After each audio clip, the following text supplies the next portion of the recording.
Hello everyone and welcome back to my channel Edmond Mindaros, and for today's quick tutorial, and I'm going to show you guys on how to resolve if you're experiencing an issue with can't log in into your Google account.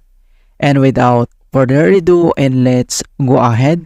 So all you have to do is to open up on a Chrome browser, and yung first solution na pwede natin gawin is to clear the Chrome browser cache. Okay, so dito lang sa upper right side ay kailangan mo lang i-click yung tatlong dot. And next step, so scroll down and then select mo lang dito yung settings. And dito sa left side menu, and then select mo lang dito yung privacy and security. So click mo lang yan. And dito sa privacy and security, and then scroll down at makikita mo na dito yung delete browsing data. Okay, so click mo lang yan. And then dito sa delete browsing data, so may dalawang option dito na basic and then yung advanced. And then kailangan mo lang i-select dito yung advanced, so click mo lang yan.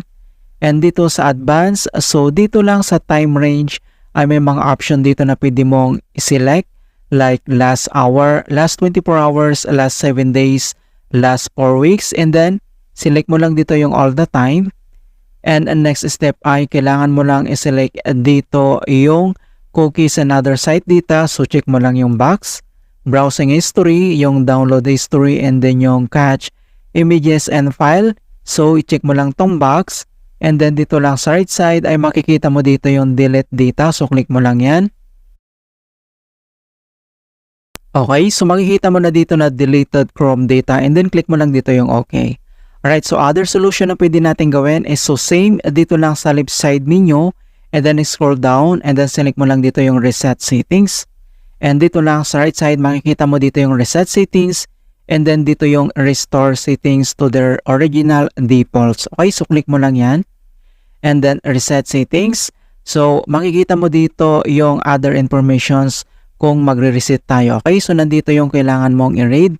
And then next step ay click mo lang dito yung reset settings. So click mo lang yan. So once na-reset mo na siya, and then next step, so close lang natin dito at kailangan mo lang mag-relaunch. Alright, so ganun lang po kasimple on how to fix can't sign in into your Google account error. And please don't forget to like this video, subscribe to my channel for more quality content. Thank you guys and see you in my next tutorial.